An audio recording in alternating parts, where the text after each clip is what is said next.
Depending on my mood and on who is asking, I'll have different answers to the question, where are you from? If I'm short for time, I might just answer Finland and Senegal. But more often than not, I feel like that answer is met with confusion.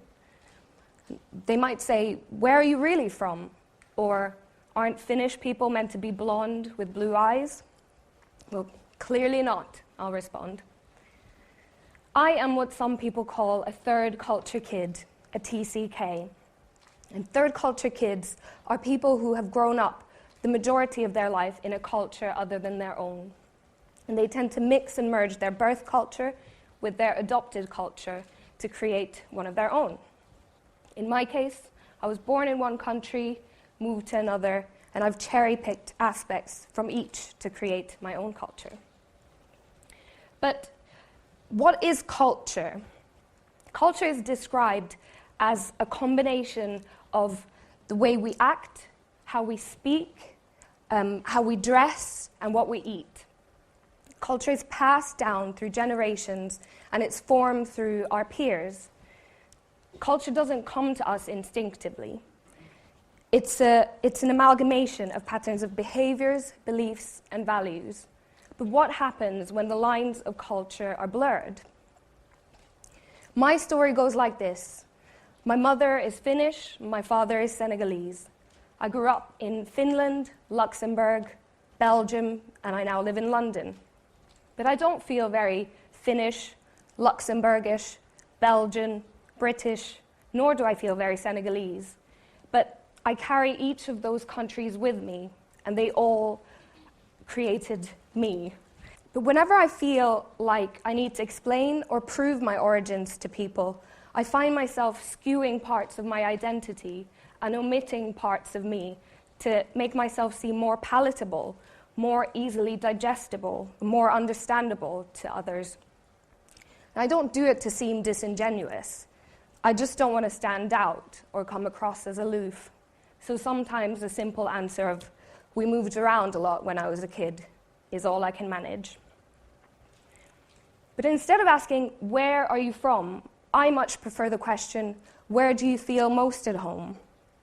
I think that's the question that's able to peek into a person's deepest core and is able to let them choose for themselves how they define their sense of belonging. And it leaves a lot less room for interpretation by others. Home is an emotional place, and home to me is where I feel comfortable walking around. It's where the man in my corner shop laughs at my daily purchase of pomegranates and cat litter. It's where I can call my friends in the middle of the day to go for a quick coffee. Haile Selassie stated that home can represent where we worked, grew up, or live. And she calls herself a multi-local, and she rejects the concept of coming from just one country because she believes that countries and borders are just artificial concepts. I often feel as though I'm wearing different masks. I highlight parts of my identity depending on what the situation is. For example, if I forget an English word, I might say, well, I'm forgetting English. It's my third language. It's not my fault. But if I forget a Finnish word, I'll say, well, even if it's my mother tongue, I've not lived in the country for 2 decades, so it's not my fault. But I have a dilemma. Where do I belong? Who am I really? And which of these masks is the true me? I don't, again, feel that this is purposefully to skew my identity, but it's just to represent me as a whole. As we're all products of our environment, I must give credit to the incredibly multicultural environment that I grew up in Brussels, where I went to an international school. My friends came from several different countries, and we all spoke several different languages fluently. We were all poster children for European integration. And it seemed that the more diverse we were as a group, the less importance nationalities seemed to have, and the more we would focus on what we shared and the less we would focus on what made us different. But to me, the idea of home is also a mythical place in my mind, one that I've never truly known. It's a place where I can walk the streets of the city I was born in without a map. It's a place where the kids I went to nursery with are still my friends. Or a place where the home I was born in has door frames covering my growth spurts. And sometimes I get sad thinking that I never got to experience that. But on the other hand, I'm also grateful because I know that I wouldn't be who I am today had I not moved around as a kid. Many TCKs describe feeling rootless, but the sense of rootlessness also brings with it a certain kind of freedom. It gives you a sense that everything can be just as temporary or just as permanent as you want it to be. When I was deciding on where to move to study, I remember at one point looking at a map and thinking, I can move anywhere in the world, so how on earth do I choose where to go? But a lot of the time, I also feel like I don't quite fit in any box, sometimes literally. I went to the doctor once and had to fill in a survey, and under the race and ethnicity box, I found that my usual box, which is mixed, white with black African, was missing. And I told the nurse my box is missing, and she turned around, looked at me, and just said, just tick the Afro-Caribbean box.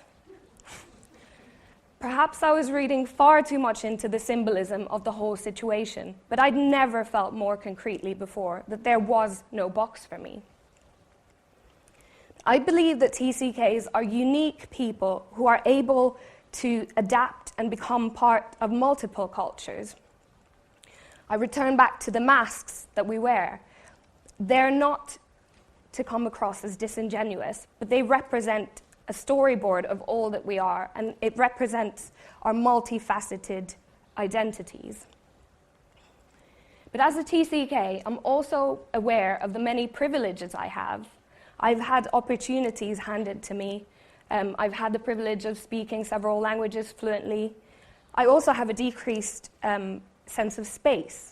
Financial constraints aside, I feel like I can hop on a plane to anywhere in the world and have the confidence to explore the world. And I think it's important to note that a lot of people in this world do not have the same opportunities. So as TCKs, I think we must be mindful of our privilege. I'd also like to point out that I'm in no way unique. Having spoken to many other TCKs, I know that I'm not alone with my feelings. And with growing numbers of global migration, I'm sure that hybrid identities will be commonplace in the future. So, do I think I'll ever move back to Finland or one day live in Senegal? It's impossible for me to say, but I don't think so.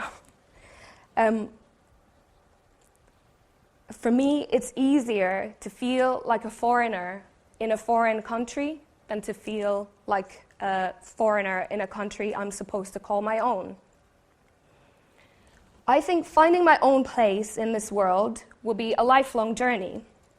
But for now, I'm exactly where I need to be.